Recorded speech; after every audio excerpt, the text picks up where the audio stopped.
আসসালামু আলাইকুম, কেমন আছেন আপনারা সবাই? আমি আলহামদুলিল্লাহ ভালো আছি। চলে আসছি কাজের ঘরে। এখন এসে একটা হেলদি ড্রিঙ্কস বানাই, আগে খাবো। আমার শরীরটা বেশি ভালো লাগতেছে না, কারণ কয়েকদিনে দৌড়ঝাঁপে অনেক দেরি করে, মানে জার্নিটা অনেক বেশি হয়ে যাচ্ছে। যাই হোক, একটা ড্রিঙ্কস বানাচ্ছি এখন, দেখি দেখাই আপনাদেরকে। যে এটা হচ্ছে টক দই আছে, এখানে গাজর আছে, কয়েকটা আঙ্গুর দিছি, ওই যে ক্যাপসিকাম আছে, কারি পাত্তা আছে, ঠিক আছে, আর খিরাই আছে, ওই যে খিরাই। এর মধ্যে এখন এটাকে স্মুদির মতো বানাবো।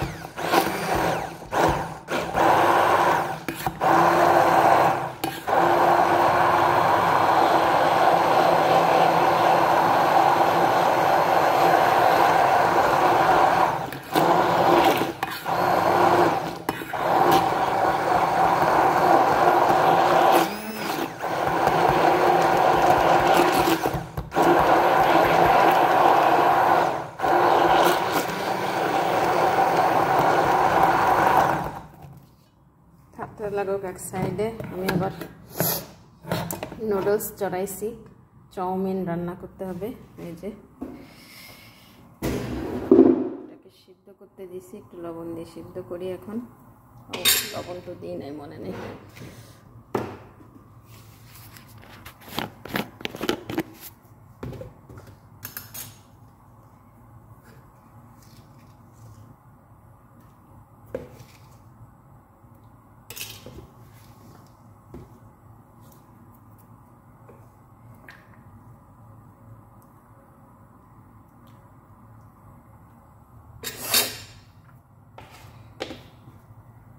নুডলসটা হতে লাগুক।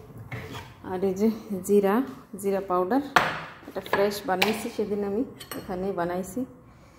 একটু হালকা একটু টেলে নিয়েছিলাম, তো এই জিরা পাউডারটা স্মুদের মধ্যে অ্যাড করে দেবো।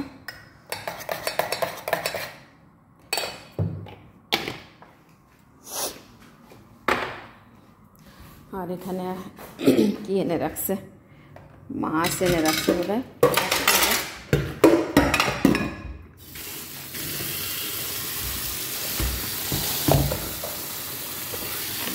মাছ চিলি করে নিয়ে আসে, পমফ্রেট, রূপচাঁদা কালোটা 45 দিরহাম নিয়েছে। এইটুকু মাছ 45 দিরহাম, বুঝছেন?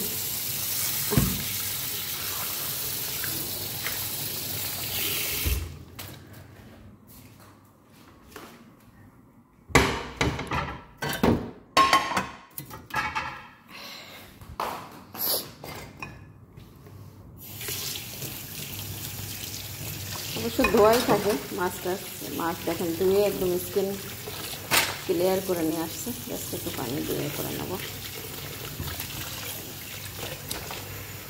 মানে মনের স্যাটিসফ্যাকশনের জন্য, কি বলে উর্দুতে বলে তাসাল্লিকে দিয়ে, সন্তুষ্টির জন্য, মনের সন্তুষ্টির জন্য। জাস্ট না ধুয়েও রান্না করা যেত, সমস্যা হতো না। এখানে আছে চিকেন, চিকেনটা দেবো চাউমিনের মধ্যে। চিকেনটা দেবে, এটাকে এখন একটু বরফ হয়েছে, পানি দিয়ে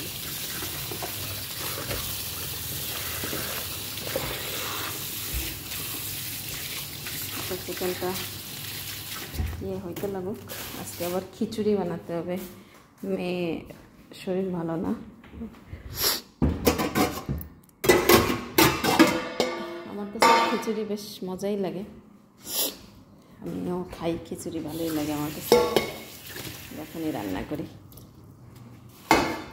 তার মধ্যে চিকেনটা হোক, মাছটা ম্যারিনেট করে নেব।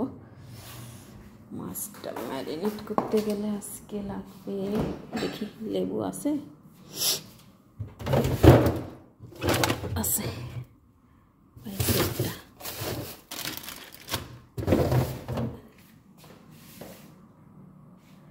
লেবু লাগবে আর হচ্ছে লাগবে আদা রসুন পেস্ট, যে একদিন বানায় রেখে গেছিলাম অল্প।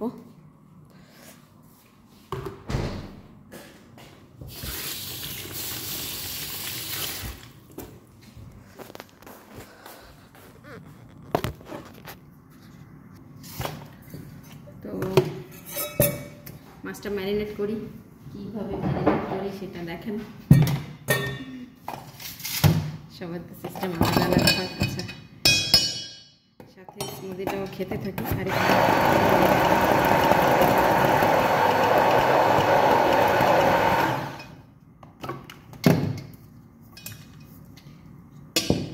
আচ্ছা, অনেকে বলে আমার ঠোঁট কালো কেন, আমার ঠোঁট আমি নাকি স্মোকিং করি তাইতে নাকি আমার ঠোঁট কালো হয়ে গেছে। অ্যাকচুয়ালি না, জন্মগতভাবে আমার ঠোঁট কালো।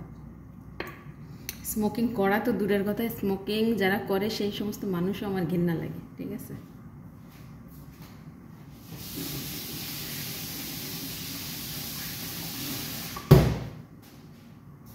আমার ভালো লাগে না স্মোকিং, বিড়ি সিগারেট খাওয়া মানুষ। আমি তো তার মানে গন্ধই শুকতে পারি না, ঠিক আছে। এটা হচ্ছে জন্মগতভাবে কালো। বেশিরভাগ মানুষ আমাকে দেখে বলবে আমি মনে হয় সাউথ ইন্ডিয়ান বা শ্রীলঙ্কান, ঠিক আছে। আল্লাহ তাআলা আমার গায়ের রং এবং ফেস পুরো সেরকমই নাকি বানাইছে, ঠিক আছে। তো যাই হোক ভাই, আমি এতে সন্তুষ্ট আছি। আল্লাহ তাআলা আমার যেমনই বানাইছে না কেন, আমি সন্তুষ্ট আছি।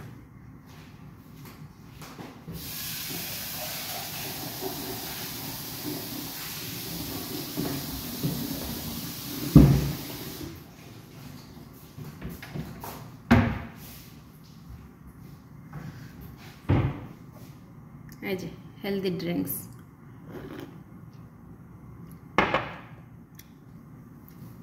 কারি পাতার টেস্টটা অনেক ভালো আসতেছে। যদিও বা আমি বানাই সাধারণত পুদিনা পাতা দিয়ে, তো পুদিনা পাতা আজকে এই ঘরে নাই এখন, তার জন্য কারি পাতা দিলাম, তো ভালোই টেস্ট আসছে।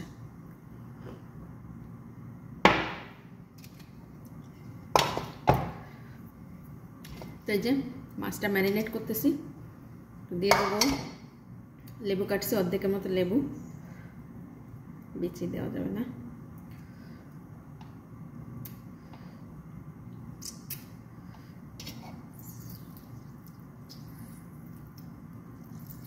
মাছের লেবুর রস দিলে একটু হালকা হালকা টক টক লাগে, আর মাছের যে গন্ধ টন্ধ যায় সেটা চলে যায় এবং টেস্টটা খুব ভালো আসে, বুঝছেন। আমাদের বাংলাদেশে তো অনেকে করে না, আমাদের মা চাচিরা কখনো করেনি, তারা শুধু হলুদ আর লবণ দিয়ে মাছ ভেজে দিচ্ছে। আমাদের বেশি হলে একটু খুব বড় জোরে একটু লাল মরিচের গুঁড়া দিছে, তাই না। আর আমার মাকে দেখছি হলুদ মরিচ দিয়ে মাছ টাছ ভেজে, মাছ ভাজুক, বেগুন ভাজুক, পটল ভাজুক, যাই ভাজুক না কেন,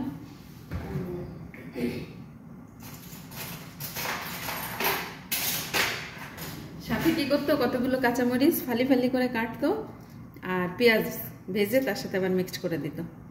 তো সেই পেঁয়াজ আর কাঁচামরিচ দিয়েও ভাত খাওয়া হয়ে যেত অনেক, আবার মাছেও তার একটু ফ্লেভার আসতো, ঝাল ঝাল, খুব মজা লাগতো। তো দিলাম জিরা পাউডার, দিচ্ছি লবণ, আর লেবুর রস তো আগেই দিছি।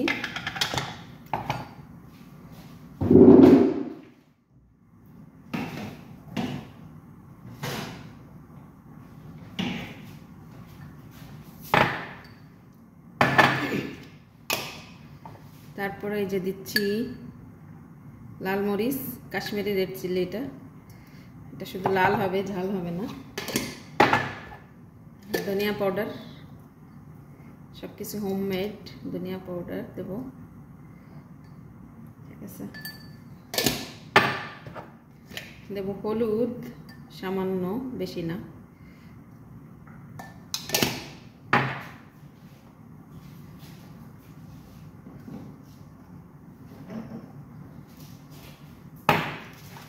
আর দেবো এই যে চিলি ফ্লেক্স, মানে শুকনো মরিচ আধা ভাঙ্গা করা,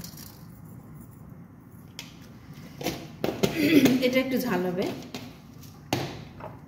আর গোলমরিচের গুঁড়া এটা সামান্য, ব্যাস দ্যাটস ইট। অনেক কিছু দিতে আছে।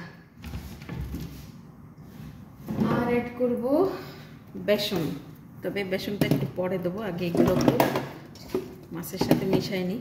যে মশলাগুলো দিছি এগুলো ভালো করে মাছটাকে একটু ম্যারিনেট করে নিই। বেসন যখন মশলাটা গায়ে লেগে যাবে তখন বেসনটা দিয়ে কোটিং করব শুধু, যাতে হালকা, যেহেতু এর স্কিন নাই, তো স্কিন মানে চামড়াটা সিলাই নিয়ে আসছে একেবারে, তো সেহেতু একটু বেসন দিয়ে ক্রিস্পি, মানে একটু কি বলে ক্রাঞ্চি, মচমচে হওয়ার জন্য ঠিক আছে, হওয়ার জন্য একটু বেসন দেবো আর কি। এভাবে বানায় খেয়ে দেখেন, আসলে ভীষণ মজা লাগে। এই যে মাছ, ঠিক আছে। তো এখন মশলাটার গায়ে লেগে গেছে, লবণ আমি এভাবে একটু চেক করে নিই, সমস্যা নেই। তো আমার মনে হয় লবণ ঠিক আছে। আর লবণ, লেবুর রস দিলে লবণ বেশি দেওয়া লাগে না, বুঝছেন। এবারে যে বেসনের একটা কোটিং করতেছি, দেখাচ্ছি। প্রায় 2 টেবিল স্পুনের মতো বেসন দিছি, দিয়ে এখন একটু মেখে দেবো। বেসনটা পরে দিলাম এই কারণে, নাহলে বেসনটা আগে দিলে মশলাটা মাছের গায়ে লাগতো না, ঠিক আছে। ব্যাস এইভাবে এখন রেখে দেবো 10-15 মিনিটের মতো। বাকি আমি কাজ করে নিই। নুডলস আমার অলমোস্ট বয়েল হয়ে যাচ্ছে। আর করবো কি, খিচুড়ি পাকাবো, খিচুড়িটা চড়াবো। খিচুড়ির জন্য ডাল চাল মিক্সড করব। খিচুড়ি আর মাছ ভাজা জমে যাবে, তাই না? খুব খুব জমে যাবে আজকে। এরা কিভাবে খাবে আমি জানি না, তবে আমি হয় খেয়ে যাবো না নিয়ে যাব। তো এই যে হয়ে গেছে, পরবর্তীতে দেখতেছি। ভিডিও অনেক লম্বা হয়ে গেছে। আল্লাহ হাফেজ, বাই।